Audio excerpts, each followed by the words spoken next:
welcome to the Whole Life Matters podcast. I'm Ed Koch with Young Pro-Life Democrats. We are high school and college-age individuals committed to be the progressive voice for life as we advocate for universal human rights and push for a consistent life ethic within the Democratic Party. Today, we welcome Mr. Rondell Treviño, the founder of the Immigration Coalition, to speak to us about how immigration is a whole life issue.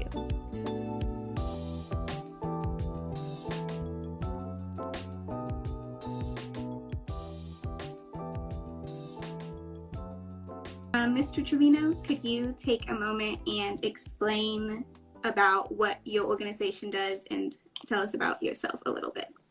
Yeah, well, thank you so much for having me. Thank you for joining. I followed the Young Pro-Life Democrats for a while now, and just the connection with the pro-life Democrats, just the platform there and how to be pro-life from the womb to the tomb for all of life, and I love that approach.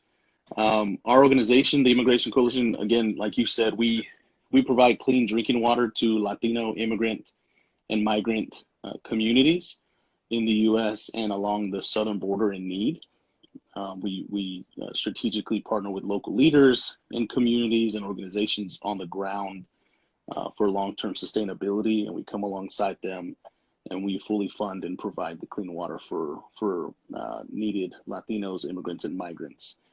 The problem along the borders are around 13 million plus Latinos, immigrants, and migrants in need of clean drinking water living in colonial communities. Colonial communities are neighborhoods that on the U.S. side or the Mexico side that lack basic resources such as better housing and especially sewage, adequate plumbing, no clean running water, things of that sort. And so we really lead that way so that we can have a way to love immigrants and care for them, but also to almost allow folks in America to partner with us, to pray with us, things of that sort, so that we can have deeper conversations about immigration as a whole, the broken immigration system, things of that sort. Mm-hmm. And so a lot of the things we do, as well as we have a conference every year in October. We have one this year in October, the last week of October. And then we provide biblically balanced resources, such as we have a podcast. We share a lot on Instagram, social media platforms, on Facebook, Instagram, and Twitter. And a lot of what we do is trying to be pro-life from the womb to the tomb, trying to help people understand that you can show deep compassion for immigrants, migrants, and asylum seekers, but at the same time, you can seek a healthy approach to border security. You don't have to choose either or. So that's a little bit about us, and we're located in Austin, Texas. Thank you for that introduction. I do want to welcome any additional people that have joined and let you know that we will accept questions. Mr. Treviño, our organization is Young Pro-Life Democrats, is based on the platform of pro-life for the whole life, and the consistent life ethic, which you talked about being pro-life womb to tomb. Can you explain how immigration is a whole life issue? Yeah, I can explain it from my personal experience just serving immigrants and Latinos and migrants in the U.S. along the border. We serve people from different backgrounds, ethnicities, cultures, in need of water, pregnant mothers, fathers, children, mothers with unborn babies, even folks in a transgender community, LGBTQ community. We serve all people in need of clean water. And so our approach, because of that, has to be pro-life from the womb to the tomb. Now, that doesn't mean we can't disagree on certain things. That doesn't mean we can't agree on it. Doesn't mean we have to agree with everything, but it does mean that we have to see everybody as created in the image of God and worthy of respect, love, dignity, and of course, a human right, which is water. And so because we serve that community in such a diverse and, so many people from different cultures and backgrounds and lifestyles, we have to approach it that way, and we seek to love them, to care for them, and treat them. Things that doesn't mean we can't agree on it. Doesn't mean we have to agree with everything, but it does mean that we have to see everybody as created in the image of God and worthy of respect, love, dignity, and of course, a human right, which is water. And so because we serve that community in such a diverse and, so many people from different cultures and backgrounds and lifestyles, we have to approach it that way, and we seek to love them, to care for them, and treat them with dignity and respect. And so we can't do our work well without first understanding that everybody deserves clean water no matter who they are. And Mhm. everybody is deserving of love and respect. Yeah, totally agree with that. So you kind of answered this, like, why should we, as citizens, care and provide for immigrants? Yeah, I mean, if I can speak from my faith perspective, it's Mm-hmm. specifically from how I personally follow the Lord, and Jesus calling us in Matthew 25.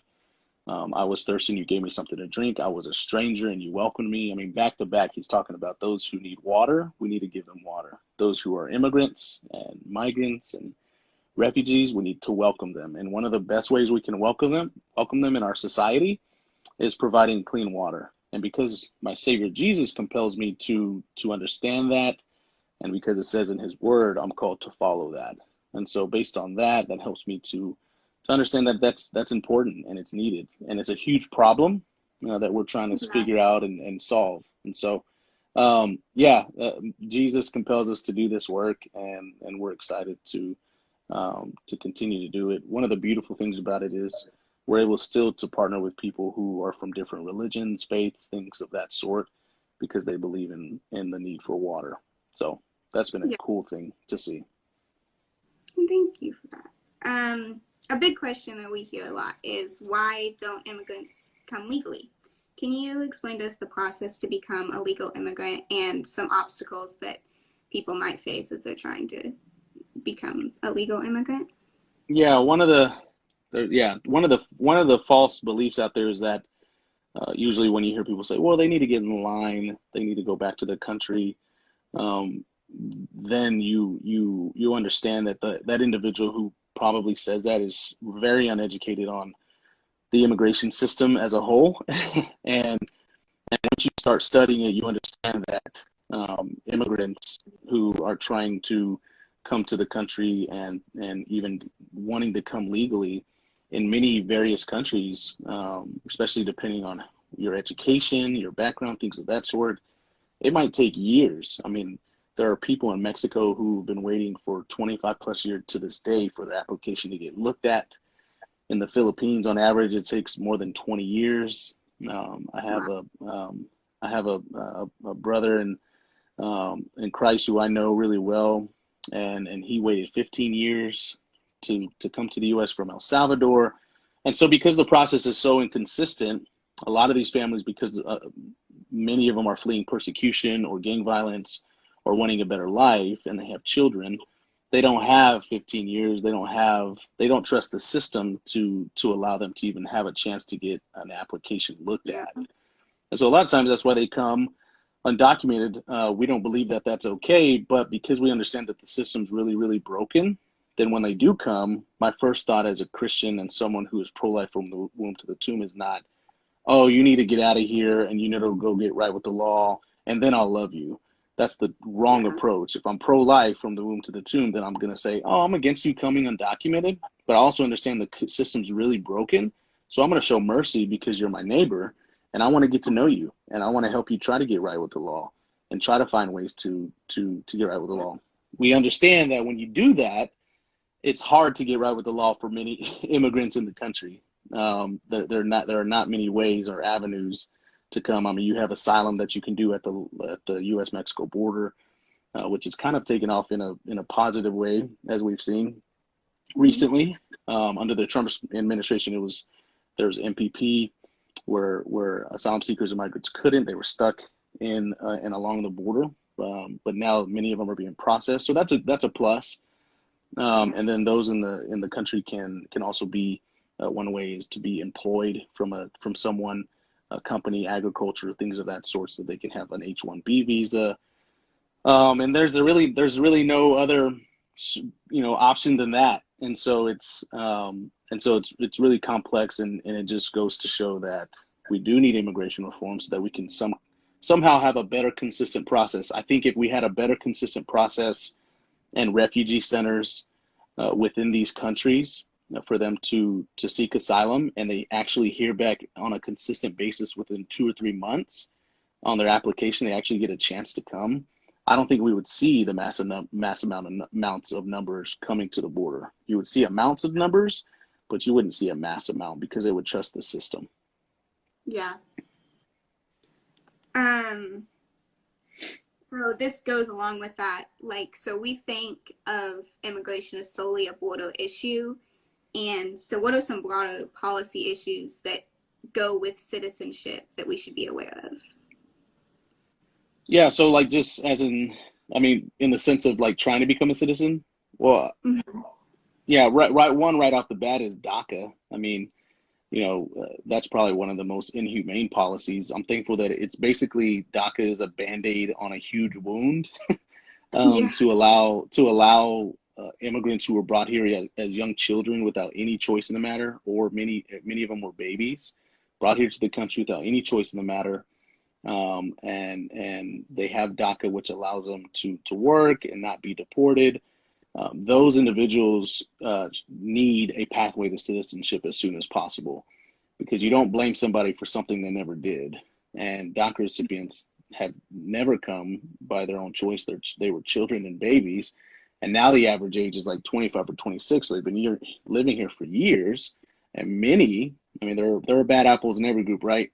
But the Yeah. vast majority are good people working hard who have great education and give back to the economy. So we need to help and establish a way for them to get U.S. citizenship as soon as possible, and Yeah. to have an opportunity to be a U.S. citizen. And if you're someone who is for the economy booming and for our country thriving, then if they were to become U.S. citizens, then our economy would even boom even more. And then that goes Yeah. into the issue of 11 million undocumented immigrants. I mean, the vast majority have been living here for 10 or 15 plus years. Many of them pay property tax. They own their own small Mm-hmm. businesses. They're working hard. They're good neighbors. Many of them are even Christians. What would it look like for us to allow them to get right with the law, pay a fine for coming undocumented, and allow them to earn U.S. citizenship or legalization, and then they're able to flourish and to be treated as human beings. And then we're also able to have a country that thrives and flourishes even more. And Yeah. so it'll be interesting to see if President Biden can tackle that. I mean, Mm-hmm. immigration reform, as we all know, has been an issue that is needed for 30 plus years. And so Yeah. every time I think about immigration reform, I always think of like this yarn that is just your goal is to try to unravel it, but it takes forever to do it because it's been years of just balled up yarn that's old, and it's just hard to sift through. I mean, that's what we're dealing with when it comes to the immigration system. It's so broken. But I think we're going to have to take baby steps toward that. And my hope and my prayer is that we can do that in a way that shows compassion and that also seeks to secure the border. Because at the same time, we have some undocumented immigrants, not all.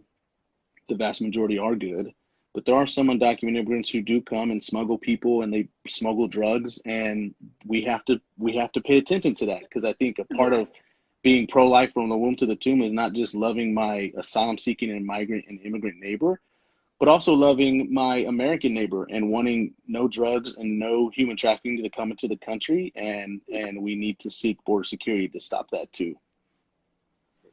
Yeah. That's like common sense legislation. Love Right. that. Common sense, right? And people make it so confusing. I'm like, man, there's got to be a better way. Yeah. So sometimes you're just sitting around like, man, why hasn't anything happened?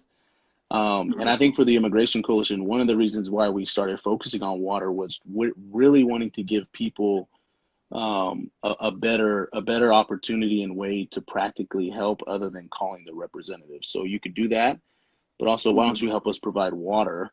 And we're going to try to work all this out together and try to figure it out for the time being. Yeah. That's so important. Um, I have another question. So, how do racism and xenophobia affect immigration, and how is your organization seeing that play out? Yeah, it's a huge part of impacting. We see the hate crimes toward even Asian Americans and Asian immigrants we've Mm-hmm. seen rise. Latinos have had a hate toward them for years. Immigrants are hated on as well. And a lot of it comes because you have a lot of people who view immigration from a political view first, or Yeah. a far right or far left view first, rather than first seeing them personally as a Christian through the lens of Scripture, and seeing them as, again, creating the image of God. They're my neighbor. They're a mission opportunity to care for and love, to befriend, to get to know.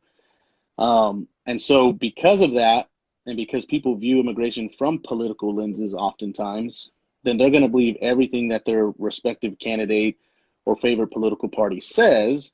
And they'll even, throw around the banner of Jesus, saying that they're doing it for the Lord, which has hurt Christianity in so many ways. And so you have this because people view immigration through a political lens or a fearful lens, or an identity in America type lens. Yeah. Then they see anybody who's not American, anybody who is an other, they see them as an enemy rather than someone that they can learn from and get to know.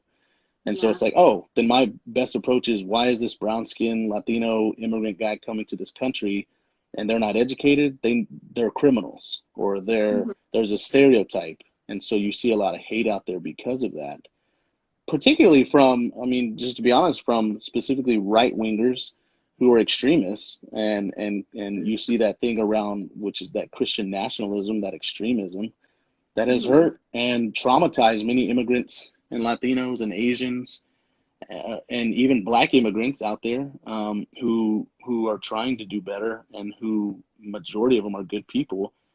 And a lot of them, I tell these right wingers, many of my conversations, who claim to know Jesus, I'm like, well, a lot of them are your brother and sister in Christ. So how can you hate them when you're going to see them in heaven? And Yeah. so trying to deconstruct that is for us at the Immigration Coalition, is constantly using the clean water helps us to have that in with those conversations, and then being able to sit down and talk with pastors and talk with people who wrestle with these issues, and who want border security, helping them to see that, yeah, that's important, but also you can't be racist and xenophobic toward immigrants. And the best way to do that for us is not me preaching at a conference. It's not me preaching on Sunday. Those things are valuable. Most of those fruitful conversations come with proximity and sitting down with somebody and nobody knows, and we're just talking behind the scenes, and it takes a long time, but a friendship develops, and we're able to help many people think through that in a healthier way. Yeah. So true. So what are your current priorities at the border and the needs at the border? Yeah, right now it's providing clean drinking water. We twofold. We provide clean water because there are colonial communities in need of clean water on the U.S. side in the Rio Grande Valley in Texas, all the way up to Arizona, and especially in Mexico. These individuals, immigrants, migrants, asylum seekers who live in shack-like homes, who are in need. And so we launched partnerships with local organizations. Right now we're in Monte Alto, Texas. We just started last week providing clean water to 50 plus Latino and immigrant families. We're delivering bottled water to them every week.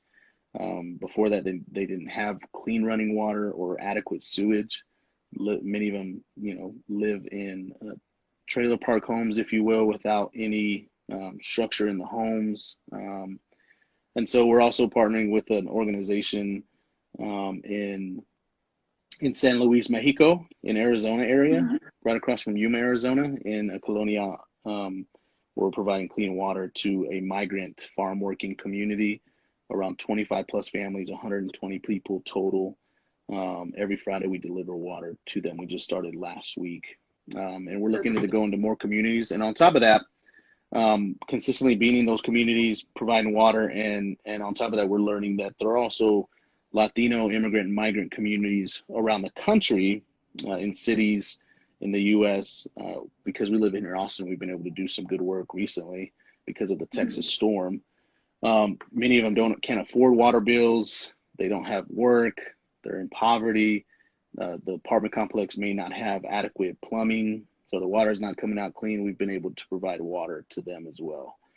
And so we really want to be that that's our niche, is trying to focus on these migrant, immigrant, and Latino communities to serve them with clean water. And then throughout the year, we bless them with jackets and shoes and things of that sort that they need during the seasons that are needed. And so it's been good for us. It's been a fun process and fun to partner with local organizations for long-term sustainability. It's been great for us. And so, yeah, it's been fun. That's so great. We do have some questions from the audience. Awesome. So someone asked, what are your biggest challenges that you face in your effort to fulfill your mission? So what are some of the biggest challenges?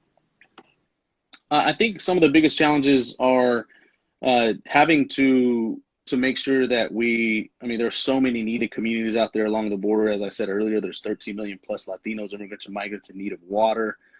It's for us, the challenge is, how do we take our time in when we build a relationship with a community, like the one in Monte Alto. It took us 5 months to actually start providing the water, because we want to have a solid partnership. And once we say yes, we want to have a long-term relationship with them and be there long-term and be able to advocate on their behalf to extend within the community, proper sewage and things of that sort.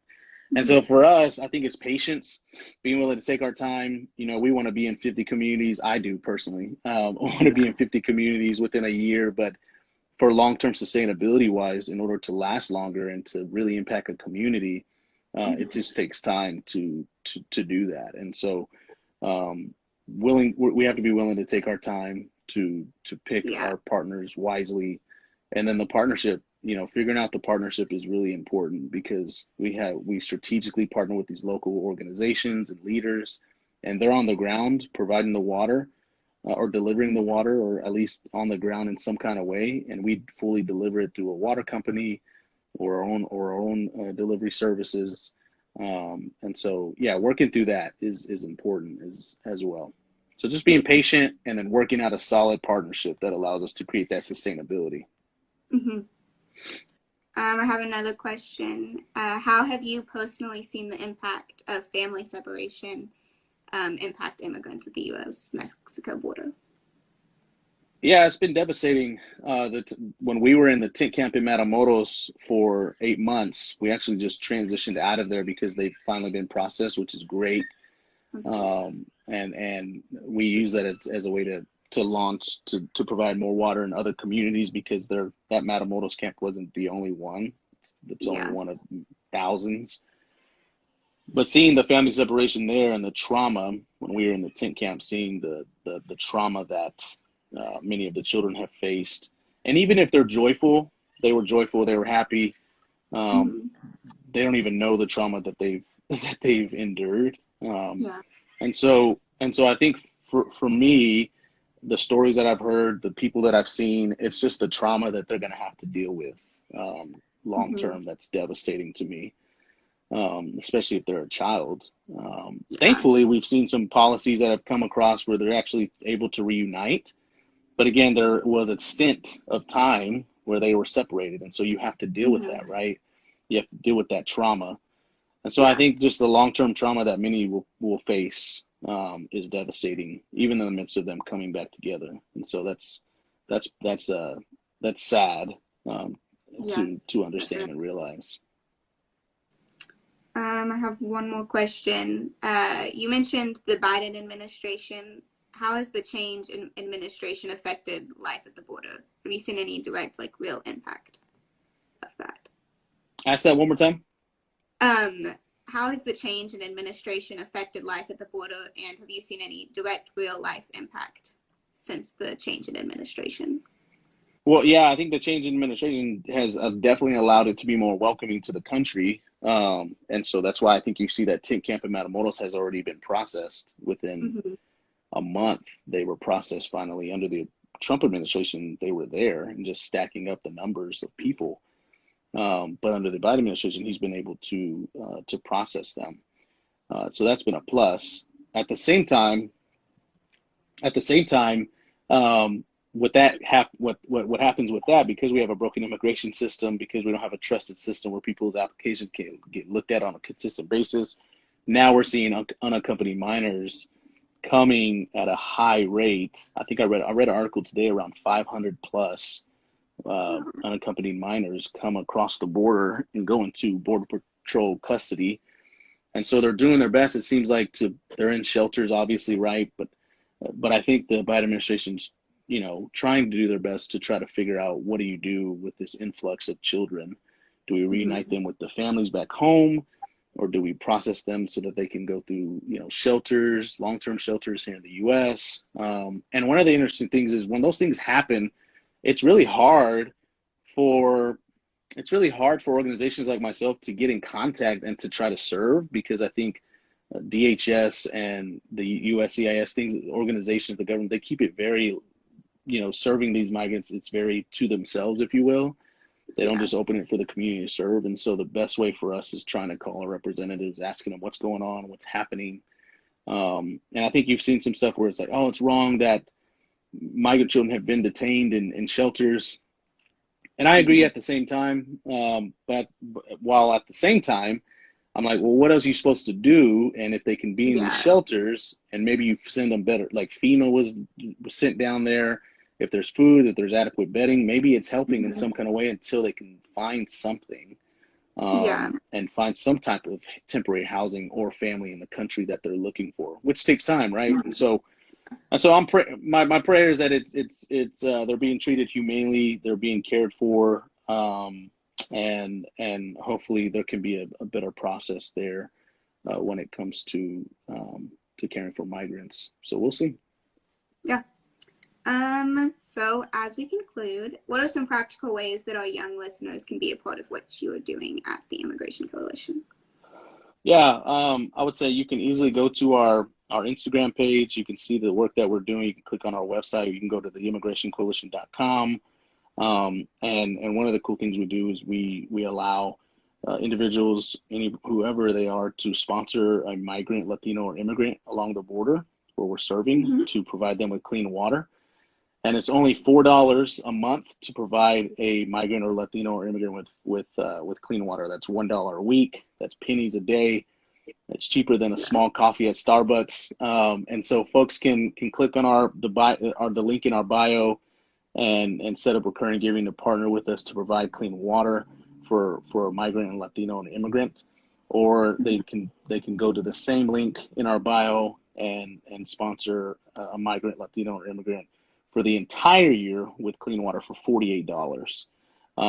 And so that helps us to continue to do our work, helps us continue to grow, continue to identify new communities in need. Or you can go to theimmigrationcoalition.com and look up articles that we've written, posts that we've shared. And if you have any questions, you can email us at tic@theimmigrationcoalition.com.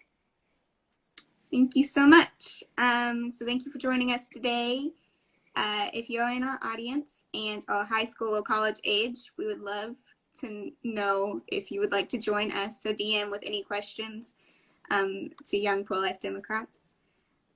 Also, if you have been as impressed as I have been and feel motivated to join the mission of Mr. Treviño and other immigration advocates, please follow them at the Immigration Coalition. Thank you so much. Thank you. Bye. Yes. Y'all be safe. Bye. You too.